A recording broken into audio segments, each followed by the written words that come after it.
Hello, good day everyone. I'm here to provide necessary response to the feedback that I received and that you provided for our Module 1. So as earlier instructed or provided to you as an information, I will be answering the top three questions or phrases or words that you think need more or further understanding on. So I was able to identify three. So basically, the concept of gender sensitivity or gender in development for that matter, and then gender roles. And then I just align it with gender socialization as I saw also questions there on gender socialization. But basically, most of your questions is on SOGSC. So I'll be dealing more of that a little later. So if we could continue. So gender sensitivity is actually the ability of any person to, or even a program or a law, the ability to recognize and address gender issues, especially different perceptions and interests arising from the unique social location and gender roles or gender socialization among sexes and genders. When we are able to recognize and identify gender issues, there is a show or reflection of our understanding and consideration of the varied sociocultural factors underlying discrimination, for example, or violence on the basis of sex or even gender, whether against women, men, or even LGBTQIA+. No? So it's really very important for us to have that kind of ability, and that's what we are trying to reach for this GST course. No, the ability for us to identify gender issues, and from there where we can also be able to prevent such issues from happening and address them if they are already existing. And then some kumbaga pagtatama tungkol sa gender sensitivity. It's not actually a war between sexes and genders. It's not a race. It's not a competition who is better than another. No, it's not even anti-male, especially that we also have our male counterparts, for who are advocates for gender sensitivity and gender equality, and even for women empowerment. So hindi talaga siya anti-male at hindi kami galit sa mga lalaki, no? Hindi tayo dapat maging magalit sa lalaki. Ang dapat tayong magalit, what we need to address is patriarchy. And patriarchy is actually victimizing not just women, not just men, no? Yes, patriarchy is also victimizing men. From our module 1, you could have you should have understood also and read and learned from our materials na marami ring pagkakataon gender stereotypes and yung kung paano pinoportray ang pagiging lalaki ay marami pagkakataon na napaka-unfair and unjust din para sa mga lalaki. And it's really not fair and just to box people as how society, how the various institutions would like people to be, to perform, to look like, to become professionals in the future, no, yung mga ganyan. And even LGBTQIA. So lahat dito, both men and women and even LGBTQIA plus are victims also, no? Although I also mentioned there, and we will be discussing this further in the next module, no, there are really more women victims and survivors of gender-based violence than men based on data. And now there had been also discussions and occurrences na marami tayong nakikita at marami na rin nagsasalita at marami tayong napapanood din na gender-based violence against LGBTQIA+, no? So ayan yung mga gusto nating tugunan, no? Kaya if all people, both men and women and even LGBTQIA+ are victim survivors of gender-based violence, thus we all have a stake, no, in the struggle, and we really are should become part, no, and engaging in the gender equality work, no? So it will not just benefit one particular gender or sex. It will actually benefit the whole society at large. Okay, so for the next question on gender roles, no, and later on gender socialization, I would like to give further discussion on this. No? So pag pinagsanabi nating gender roles, these are activities ascribed to men and women on the basis of perceived differences. At maraming pagkakataon, wala naman itong basehan. No? Nagkataon lang na this is the society's expectations, this is what the society thinks na dapat ginagawa o pinaperform ng bawat sex or bawat gender, no? For that matter. So, for example, I have listed here, para nag-summarize ako, no, yung gender role divisions are perceived to be predetermined, kumbaga, no, na parang dahil lalaki ka or dahil babae ka ganito. So, let's have this, no. Dahil women bear children, and from our videos and the quiz that you have answered, no, di ba, this is sex characteristic, no? Kasi this speaks about yung bearing children, speaks about pathology, no, anatomy. Yan. Ini-equate ito into child-rearing functions. Ang child-rearing actually is no longer part of your biological makeup, no? Hindi na siya parte no ano, pero dahil ikaw ang nagsilang sa bata, ikaw na rin ang magbibigay o perform ng child-rearing functions. And then from child-rearing functions, it will escalate to taking care of the whole home. Kasi saan nga ba laging mas nagte-take care, nag-nurture ng mga kabataan, no, ng bata, mga babies, so sa bahay. So na-escalate, na-generalize na yung child-rearing function ay i-escalate din yung pati yung pag-take care sa buong pangangailangan at activities sa bahay. And then being caretakers of the home has been escalated, and yun nga has been perceived to be equal to domestic or roles and housework. So kanino lahat ito? Sa mga babae. So from this basic sex characteristic, no, na maaaring gawin ng babae kung gusto niyang gawin, if the woman decides to, I always also emphasize that, kasi hindi naman hindi pilitan, at it's the woman's decision whether she would like to become pregnant and bear children. So hindi yan dapat ipinipilit din sa kanya. Pero siya lang naman din kasi yung may kakayahan din noon, no? So from that sex characteristic na escalate sa gender expectations, no, sa gender roles. And then as we move along, so kumbaga nangyari na women, dahil sila yung binigyan ng reproductive role, na escalate sa pagiging home manager, na usually ito ay in summary mga roles within the private sphere, within the home, whereas man, dahil sila yung tinitingnan na dapat mas nagtatrabaho sa labas ng bahay, so they are the sex or gender which are expected to be performing productive roles, and they are income earners, na usually nangyayari sa public sphere. If you could notice, no, na nagsabi ako na nagtatrabaho sa labas ng bahay, because I also consider household work as work. No, problema lang wala siyang masyado economic value. Ganun yung definition karaniwan sa work. May economic value siya. Pero kung tutuusin mo, ang housework, ang pagiging home manager, 'di ba? You look at what is happening within the household. You provide necessary activities and support to each of the members, 'di ba? It's work. It's considered work. At maraming pagkakataon, lalo na sa mga may kaya, 'di ba, kumukuha nga sila ng mga kasambahay to do that, no? Kasi trabaho siya, at kung walang gagawa nun, magiging problematic yung relationship within the household, kasi may kailangang maggawa nun. And it's just sad that there are lots of people, even up to now, even in 2023, no, na maraming tao ang iniisip na pambabae 'yon, no? Hindi masama na kung ang isang babae ay mag-decide na maging housewife, walang problema doon. At wala ring problema if the husband decides also to be the home manager. It's also okay, no? At yun yung mga iniiwasan natin, yung mga double standards, no, na pang lalaki, pang babae.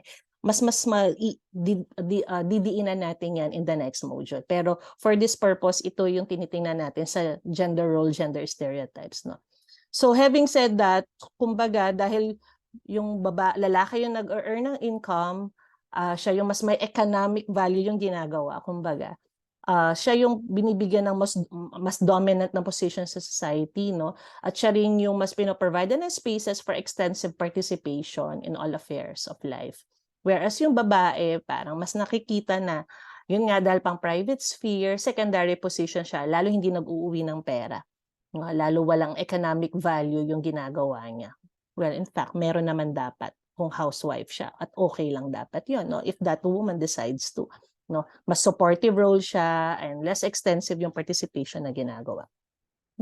Babalik tayo uli dito ha, na wala siyang kinalaman dun sa sex characteristics, no?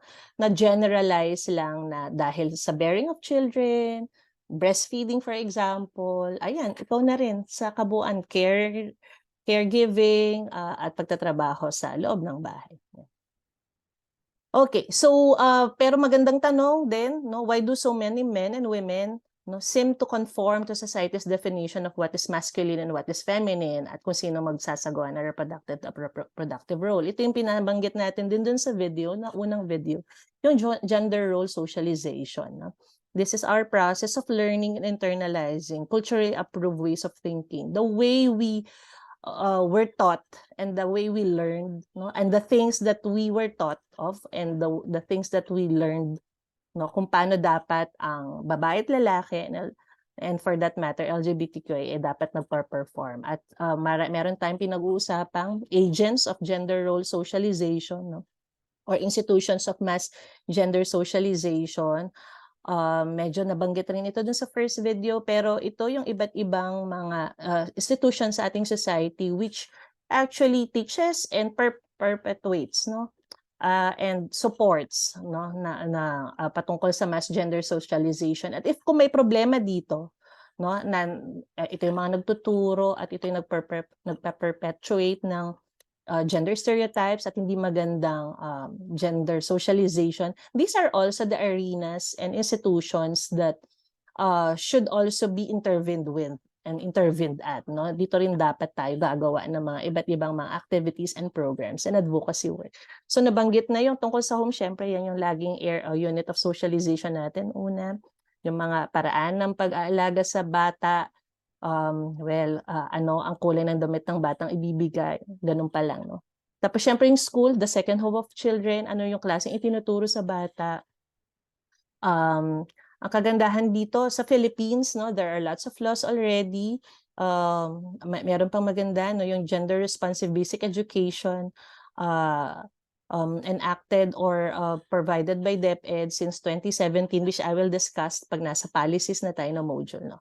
May mga ganyan. Pero marami pa rin. Even the materials that, reading materials, learning materials that you use in school, marami rin pa rin pagkakataon na hindi maayos. No? At nagpo-perpetuate din ng gender stereotypes. No? Even how men and women and LGBTQIA are disciplined or are provided treatment. No? Yeah.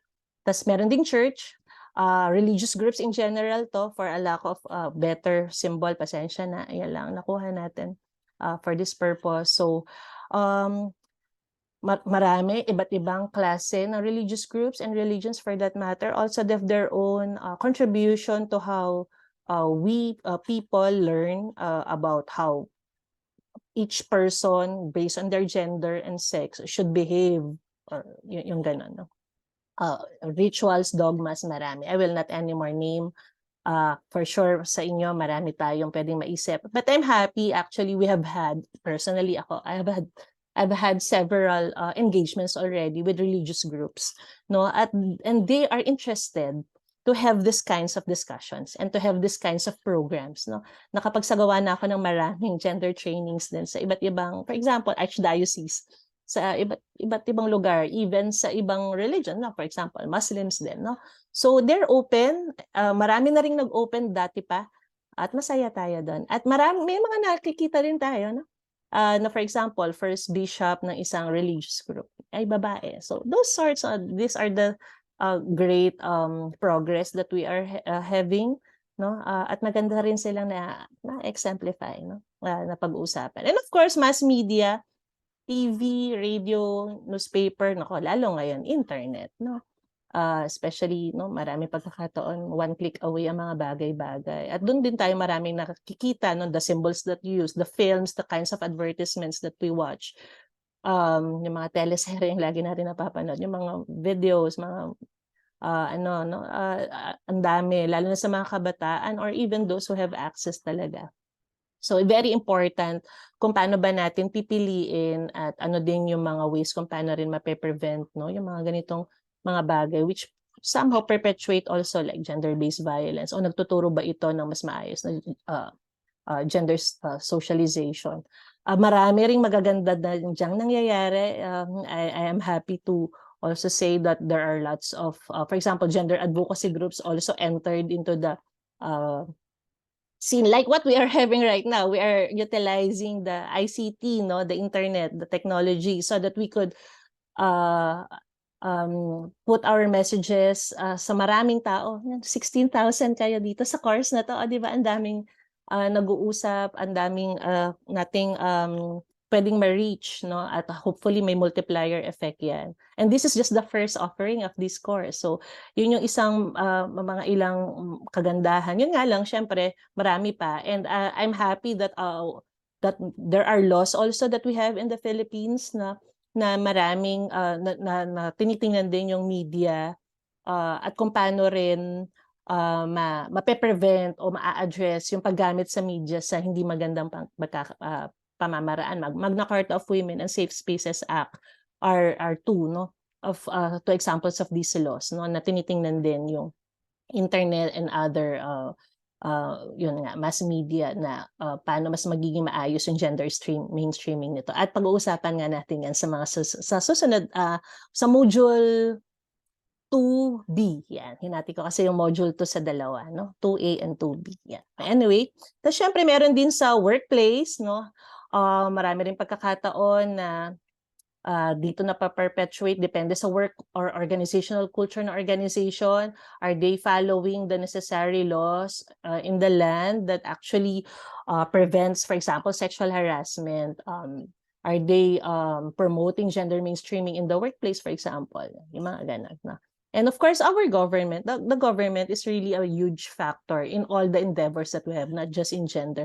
But for our purpose, especially that we see the government as the, syempre, gobyerno no? Sila yung, nasa kanila yung power and wealth of the country, no? Because sila yung magsasagawa ng mga programa at polisiya to ensure that the welfare and rights of people are protected and provided for. So importante that the government does its job and also yung mga leaders natin, the various agencies, yan, yung UP kasama dyan kasi government naman kami, provides necessary support services, provide necessary social services also like SATA, nandito tayo, education, information, to ensure that yun nga, nagagawa ng maayos yung trabaho. At napoproteksyonan ang dapat maproteksyonan at maging good role models as well. So we ensure we need to ensure that the government also enacts policies that would ensure that all people are protected, no, and lalo na yung mga marginalized and vulnerable, no, dapat na bibigyan ng mas focus at pansin, no? Just like what we are doing na, what we will be discussing sa iba't ibang mga policies na meron tayo. So very important yung pakikipagtrabaho natin sa government at yung government ang mas magbibigay ng leadership at ng direction, no, patungkol sa gender mainstreaming. And then of course yung language. Language hindi natin namamalayan because we use it every day. This is a subtle way of either gender socialization in a good way or in a bad way. The way we speak, the things that we speak of, they are minsan unknowingly or knowingly, intentionally ay, di ba? These are actually reflection of our gender perceptions, no? For example, the terms that we use, kababae mong tao, kalalaki mong tao, bakla ka yung mga ganon. Merong ibig sabihin nun. At merong mga pagkakataon na talagang nagre-reflect sila, no, na for example, kababae mong tao or kalalaki mong tao. Anong ibig sabihin nun? Ibig sabihin nun, meron ka ng perception of what that person should look like, should be behaving, should be performing, no? Kumbaga, kung ano yung nakikita mo ngayon, hindi siya nagko-conform sa kung ano yung ine-expect mo sa kanya. For both, no? Tapos meron pa tayong mga minsan binabanggit, napakabakla mo naman, nakita lang na lumambot. Ano naman ngayon, no? Parang ine-equate ang pagiging malambot sa pagiging bakla o sa pagiging feminine, no? It's as if male and men cannot be emotional or cannot be soft. Bakit naman, di ba? They're also capable of expressing their feelings because they are people, di ba? Yung mga ganong klase. So, at marami pang iba. So, meron tayong batas patungkol din dyan yung paggamit ng gender fair language, lalo na sa lahat ng mga government institutions. Required yan. Nasa Civil Service Commission yan at nasa Magna Carta of Women din yan. Pag-uusapan din natin yan more intently sa module 2.b, no? Ayun. Pero binabanggit ko lang. So, we also have to become careful of the way we say things, no? And the way we and what we speak of, no? So part yan ng gender socialization. And again, just like what I mentioned, these agents and institutions of mass gender socialization are also the areas where we could provide necessary intervention in. For example, sa home, meron na kaming mga module. Ako personally, I have developed a module on gender responsive parenting.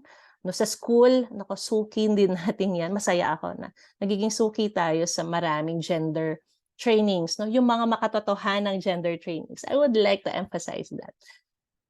Kasi may mga hindi. Pero gusto ko mabanggit na nagiging suki tayo sa gender trainings ng mga maraming eskwelahan at masaya tayo doon na nakakapag-influence tayo at nakakapag-provide tayo ng mga ganitong klaseng mga discussions. Okay.